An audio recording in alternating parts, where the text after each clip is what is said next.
Hi everybody, today we're at Craigmaddie Glamping with Brian and Anne. They're very early Glampitect clients and I'm really happy to be here and see the site. It's actually a site that I worked on in the very early days of Glampitect, and they've now been open a couple of years at least, I think. So yeah, we're going to have a chat to them today, find out about the kind of whole process, everything that they've done, and how things are going just now. So hi guys, how you doing? Hi guys, how you doing? Fine. Great. Thank you for having us along. As I say, well, I've already seen around the site a little bit, and I'm looking forward to kind of seeing a bit more. Obviously, I saw it in the drawings, but yeah, it's great to actually be along here. So let's go all the way back to the start. What got you to wanting to set up a glamping site? Oof. We were brought up on this site. It was our family home. Right. So when both our parents passed away, we wanted to keep it, and so we had to decide what we were going to do with it, and we got the idea of a glamping site. Nice. It seemed to have just been kind of starting to become a big thing then. And that was right when I set up my own sites as well. So you guys came right, I think probably as I'd set up my first and maybe about to do my second. So yeah, that was kind of right at the start of glamping growing. And when was that? How long ago was that? Must have been, yeah, it would be probably in 22. Yeah. Would that be about right? And I think it was Anne actually that found yourselves and talked to us about it. Yeah. We had the site here. We've got 2.5 acres here because Dad had trotting ponies, so we had the area. Dad had trotting ponies when when Mum and Dad first get married. So that's why we had the land. And over the years, it's kind of was just left to grow wild. And I had my own ponies as well. All right. growing Yeah. up. Have you got any today that we can No. go and see? Afraid not. Sorry. there's plenty around about, right enough. So yeah, and we talked about different things, and then we decided to look into it and see what it was, and came to Glampitect and helped us out tremendously with the feasibility study, which was the best thing, to be honest, because we hadn't a clue where to start and how to go about it, and was it going to be worthwhile. And Glampitect gave us a great feasibility study, checked everything out on accommodation in the area and what it would do for us. So yeah, that was a great help. The very first thing before we even decided, do we go ahead? Good, yeah. And you guys did kind of every step of the way with us. You did the feasibility study, you did the planning permission, Yep. You then bought pods from a recommended manufacturer. I think we helped with the website. Now our sister company, Propel and Parrot, helps with marketing too. So yeah, I think that we have done pretty much everything with Yep. you guys, which is great, and it's why it's so good to be here today. Yeah, it's lovely to have you here today. Good, thank you. The planning, you had a pretty rough ride with the planning. Talk to us about that. Where do we start with the planning? Councils can be a bit of a trying kind of people, to be honest. I know they've got all the rules and regulations, but sometimes they go way over the top. We started again with the planning application, and then we went with the designs, which you helped us out with, and we did at start have another architect because I was wanting to build a house here, but they went totally against that because it's greenbelt. And then we sort of thought, well, you guys are the experts in it, and we did talk to the architect about it, who also said, look, you know, I won't have a clue what they're talking about, so you're better off going with the people that know what they're doing. The planning, we had to do tree surveys, archaeological surveys, which they dug up all the ground. Didn't find anything. Otters, well, there was what they call it, an environmental study, which they found out that we have a burn running through here, which was lovely, and then they told us they had otter spraints, which meant the otters... Lovely. Well, we thought at the time, otters, that's nice, that'll be great, but then when you find out that the otters take more priority than you do, it became a bit of a challenge. So we had to do an actual otter survey to ensure that they weren't actually, you know, breeding here and setting up home. They're actually just using it as a motorway to go between wherever they go. And in 70 years we've never seen any. So between, well, no, I'm not 70 yet, but Mum and Dad would have been. So yeah, that, and then everything else that goes along with it, all the red tape, and you've got to do things, check with fire regulations and make sure the fire brigade can get in. There is so much red tape, that tick boxes that they have to do. The other one, flood survey. Well, when you've got a burn running through the place at the lowest point, they still want you to do a flood survey. I'm looking at it now, it's a long way down, isn't it? I don't know how this would ever flood. I know, it's a bit nuts, but you can't talk out of it. Yeah. And you've got to have SEPA involved as well, because that's where we have treatment plants had to be put in to deal with all the effluent and stuff. But yeah, at the end of the day, although they're all trying, you just get through them and you get there. Yeah. And we managed to open in 2023, February, and we've been building up since then. Good. Yeah, I think you guys had the most surveys that we've ever had as a company. Probably. You literally had the whole list. So we say in our feasibility studies, you might have 1 or 2 of these 6 or 7 studies, and I think you probably had 5 or 6 of the 6 or 7, which was obviously hard work, but well done for kind of getting there in the end. I think we probably would have other clients who would have given up a long time before you did. There was a few times I did say, Anne, at this age, what are we doing? But no, I mean, we're going to, well, me, I was treating it as a retirement plan, really, you know. I've given up my heating and ventilation controls that I did for 30 years. And I'm now taxi driving, but hopefully give that up as well soon. So. Nice. Yeah, I think that's probably what a lot of our clients do. It's a bit more of a lifestyle thing. I know you guys like to meet and greet people when they come. So yeah, tell us a little bit more about how it's been since it's opened.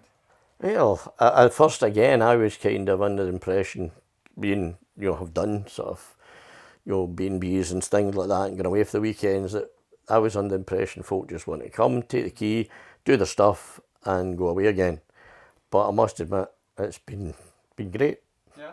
So you're out speaking to people, If we can, we try to meet them, and because I live in the cottage now, so if I see them coming in, if I'm here, go and meet them, take them up to the pods, show them what's in it and all the Wi-Fi codes and things like that, and then also try to catch them in the morning when they're going, make sure they've been happy enough with doing everything.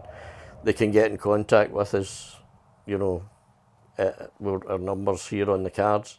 So if they need us, they can get a hold of us, and Anne lives across 10 minutes along the road, so there's always one of us in hand if we need be. Good. And what are people saying when they come and say? Well, there's a lot of our guests always come up and say they're going to come back. Good. And a lot of them have done. We've had people coming 2 and 3 times. Nice. We get a lot of people coming to do the West Highland Way, which is only a couple of miles down the road, the start of it, and a lot from foreign guests, which is lovely to meet them from all over the world. And what are they doing when they come here? Well, they're mostly doing the West Highland Way. Okay, so it's foreign people coming to the West Highland Way. Yeah. And they're generally one-nighters, but we do have some that will stay a couple of nights and enjoy it. Nice. Yeah. And what's the kind of standard length of stay? Is it usually just one night, or? We've got a lot of one-nighters because of the West Highland Way, but we've got quite a few families now coming and want to stay, and the kids don't want to go home once they've tried the bunk beds, and they want to. That's a good surprise. Yeah. You always try and keep, because of the way the bunk beds are set out, they look in, and then when they go a wee bit along, and they see it, and I'm in the top bunk, That's good. Nice. Talk to us about the theme as well, because we've got ducks in here. We're staying next door in Butterfly. Talk to us about that. We've got duck, butterfly, robin, bee, owl, and deer. Yeah. I think I kind of looked at animals that we thought we might be able to get things that would match. Yeah. In some of them, we definitely wanted robin because our parents have passed away, and we always say robins appear when loved ones are near, and there is a robin that is around. Nice. Maybe a couple of robins that are around and about. Nice. So that's our kind of favourite one. Nice. You've got the logo one as well. That's the robin, isn't it? They've all got Yeah. So they've all got. They've all got their own themes they're all themed. Good. Which again, I was a wee bit against at the beginning, but it has worked wonders. Yeah. Everybody loves it, and that And was you've got Anne's the idea. big things on the way in as well, the big bears and a bear and Highland cow. Highland cow. Yes, carvings. Yes, Nice. and the trees that had to come down. We had 9 trees we had to get taken down to. No, they were far too To- big. Yeah, they yeah. were just. Yeah, they're massive. I can see them Yeah. from here. They would have been massive. Yes, they were. What are Yeah. some of the things that you did right? What are some of the things you look back and you go, oh, we did a really good job of that. I'm glad we did that. The themes, I think, Mhm. because Brian wanted to have everything just all white or Yeah. one colour, able to easily recognise what goes where. Yeah. And I insisted on making them themed. Yeah. So that kind of, I think, worked out really well. I People think- like to say, oh well, we stayed in such and such, we stayed in B, Yeah. we'll try Robin next time. And B and Robin are the 2 bunker pods with the bunk beds, Nice. and the kids just love that. Nice. So, Flip side, what are some of the mistakes you made? What are some of the things you go, I wish we'd not done that? If you'd asked me 3 years ago, I'd have told you. The whole thing. No, I don't think we've any negative feelings about it at all. Just now, we're in the early days of it, and we had to take a lot of loans and finance for the pods. So just now we're still in the early days of paying all that back, but we don't feel as if it's well, I don't. Pretty sure Anne doesn't either. That it's not it's more a labour of not a love. chore. Yeah. No, Yeah. it is a labour of love because we love this place. Yeah, and it allows you to be able to stay here and kind of keep it in the family for Yeah. future generations as well, I guess. We know it will pay us in the long run. Yeah. Because everybody that comes, see the guest books and the lovely Yeah, the things that they comments put are- on. I was reading some of them just before we came on. Yeah. It was Yeah, really good. and folk do come back for different pods. Oh, They that's will good. say, I stayed in Butterfly, can I try owl this time Yeah. or whatever. So it's good. Good. So what's next for you guys? What's the plan from now? We want to expand. We have the bit of area across the path there. We want to put in a kind of communal area, just in a shelter, that if the weather isn't great or if the weather is good, they can all. Sometimes we get 2 or 3 pods from the one family or friends, whereas we have had how many in here? When we had all my cousins, had them all Yes, we had last one New Year. last New Yeah. Year. We had everybody in here. There must have been about 24 of us, Yeah. which is a bit tight, but over there it's going to be quite a big, 5 by 5 metre sort of area that people can go and have a chat. Nice.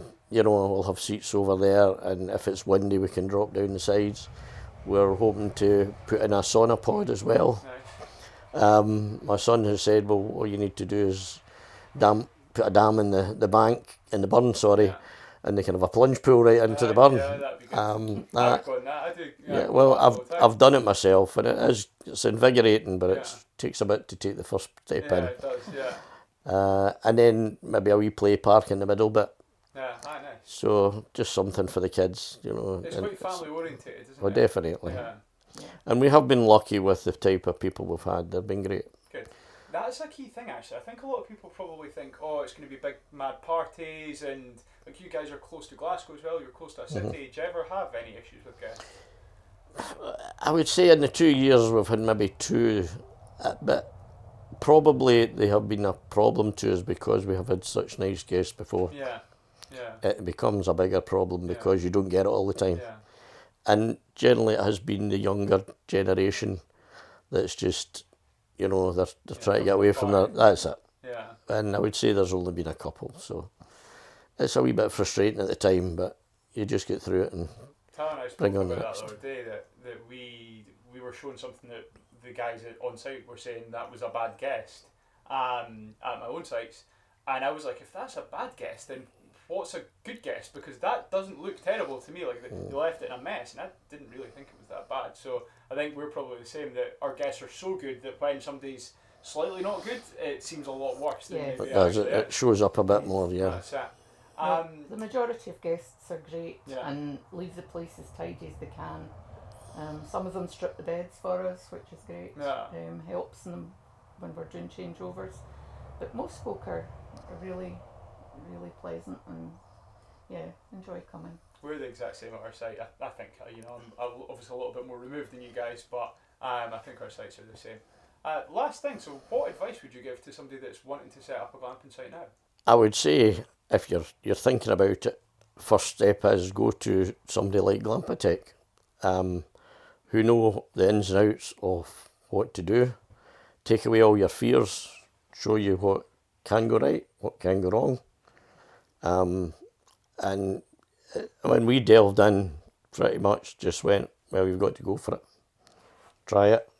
And to be honest, the rewards, even with people saying what a lovely, stay we've had. Good.